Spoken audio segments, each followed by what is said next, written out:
Ganpati Bappa Moria.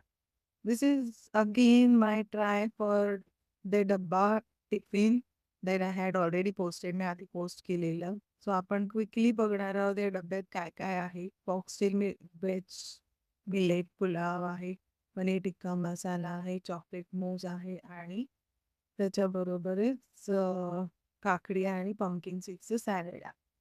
Vegetable पुलावची recipe मी आधीच दिलेली आहे. मी आत्ता इथे इन्ग्रेडियंट्स आणि क्विक रेसिपी पण टाकली आहे. त्याच्यानंतर गोइंग टू पनीर टिक्का मसाला इन्ग्रेडियंट्सची लिस्ट इथे मी दाखवली आहे आणि त्याचं मी इथे थोडं सविस्तर ब्रीफिंग करणार आहे कारण ती मी आधी दाखवली नव्हती. So एका बाउलमध्ये दही घ्या. आता मी इथे क्वांटिटी मेन्शन नाही करत आहे. तुमचा टिक्का मसाला जेवढा असेल त्याच्या अंदाजाने दही घ्या. मग त्याच्यामध्ये हळद, तिखट, मीठ, गरम मसाला, धणेपूड, जिरेपूड हे सगळे मसाले घाला. आता ह्याच्यामध्ये दही परत आंबट घेऊ नका शक्यतो. दही तुम्ही म्हणजे काल लावलेलं जास्त आंबट नसलेलं ताजं दही वापरलं तर त्याची टेस्ट चांगली येईल. परत घट्ट दही घ्या, जास्त पाणी सुटलेलं घेऊ नका. आता त्याच्यामध्ये आलं लसूणची पेस्ट ॲड केली आहे आणि भाजलेलं बेसन आहे. अगेन जसं आलं लसूणची पेस्ट आपण तयार करून ठेवतो तसं बेसन सुद्धा थोडं भाजून आपण प्रिझर्व्ह करू शकतो. म्हणजे ते वेगवेगळ्या रेसिपीजमध्ये ॲड करता येतं आयत्या वेळी. त्याच्यानंतर इथे कसुरी मेथी घातली आहे आणि त्याचबरोबर कसुरी मेथी घालताना नेहमी ती आधी हातावर हलकीशी चोळून घाला. मी मिरचीचे तुकडे ॲड केले आहेत. अगेन स्पाइस तुम्हाला आवडत असेल तर. हे सगळे फ्लेवर्स आहेत आणि सगळे ऑप्शनल आहे. तुम्हाला जो फ्लेवर जास्त कमी करायचा आहे तुम्ही करू शकता. सो मी स्पेसिफिक हे नाही दिले आहे. मग ते नीट चांगलं फेटून घ्या. सो सगळे मसाले एकजीव होतील. त्याच्यानंतर गरम सरसोचं तेल मी इथे टाकलंय. त्याची एक विशिष्ट चव असते. तुमच्याकडे अगदी सरसो का तेल नसेल तर तुम्ही नॉर्मल व्हेजिटेबल ऑइल जे आहे ते गरम करून मग त्याच्यामध्ये घाला आणि मग ते चांगलं मिक्स करा. त्याच्यात चिरलेला कांदा आणि ढोबळी मिरची आणि पनीरचे तुकडे हे सगळं घालून ॲड केलं आहे. आता हे बिग्रिशली ॲड नाही करायचं, हाताने ॲड केलं तरी चालेल आणि मग ते कढईमध्ये किंवा तव्यामध्ये तुम्ही ते चांगलं शिजवा. त्याच्यानंतर आपण बघणार आहोत पनीर चॉकलेट मूस आणि त्याची इन्ग्रेडियंटची लिस्ट दिली आहे आणि ही एकदम क्विक आणि सोपी रेसिपी आहे. गिल्ट फ्री रेसिपी आहे. मिक्सरमध्ये पनीर घाला. त्याच्याबरोबरच डार्क चॉकलेट आहे, कोको पावडर आहे, गोडसाठी मध घातला आहे आणि दूध सगळं एकजीव होण्यासाठीचे लिक्विड वापरलं आहे ते दूध वापरलं आहे. So this is a very quick guilt free recipe. Paneer असल्यामुळे प्रोटीन पण आहे. So just give it a try. Again sweetness तुम्हाला जसा आवडतो तसा तुम्ही ॲडजस्ट करा. हनीच्या ऐवजी तुम्ही वॅपर सिरप घालू शकता. सो आणि तुमचं चॉकलेट मूस रेडी आहे. Then you can add the dry fruits और top it with more grated dark chocolate if you like. आणि दॅट्स इट. सो तुमचा टिफिन रेडी झाला आहे. आता टिफिन करताना जनरली काय होतं की एकच म्हणजे तुम्ही आता पूर्ण दिवस जर बाहेर असाल तर होल मील असणं जरुरी असतं.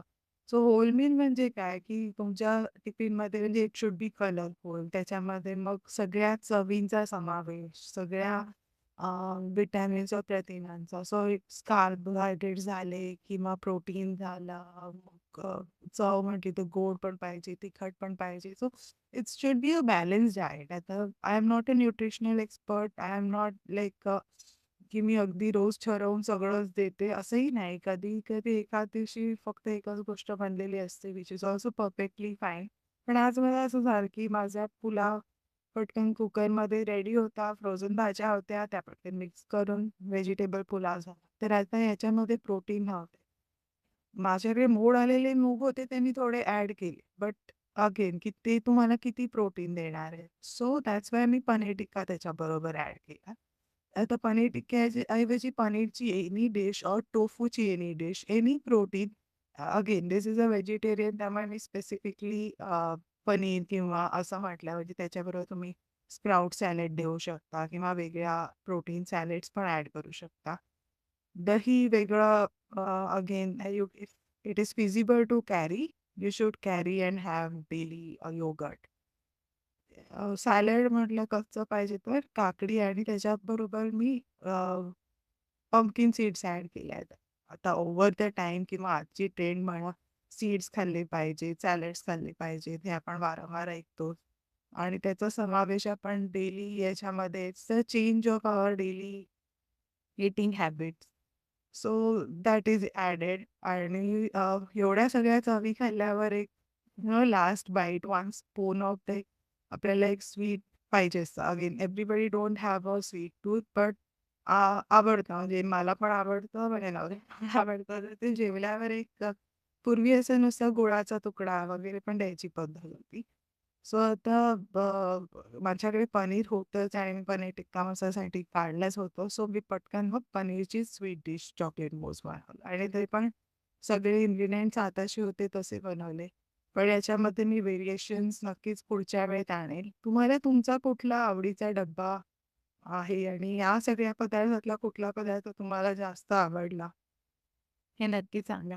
परत रोजच्या जेवणामध्ये राईसच्या ऐवजी मिलेट्सचा समावेश जर तुम्ही करू शकला, तर जरूर ट्राय करा. जसं मी इथे मिलेट पुलाव बनवला आहे instead of rice pulao. So कार्ब्सच आहेत, पण ते थोडे अजून वेगळ्या फॉर्ममध्ये आहेत, which helps to for your health improvements. So नक्की असे वेगळे व्हरायटी म्हणून का होईना एखादा दिवस ट्राय करायला हरकत नाही. आणि मग कमेंट्समध्ये मला नक्की सांगा तुम्हाला आवडलं का? I will wait for your comments आणि मी इथे एआयमधून Googleवरून न्यूट्रिशन फॅक्ट्स चेक करून इथे ॲड केले आहेत.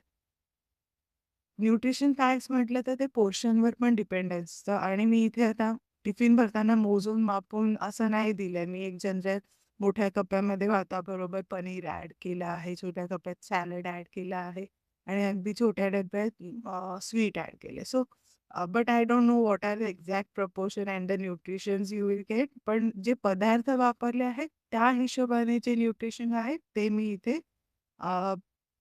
इंटरनेटवरून काढून तुम्हाला शेअर करते आहे just for your reference. So that this is like a wholesome meal and let me know your views on it and how you can improve or if you feel it's too much, let me know.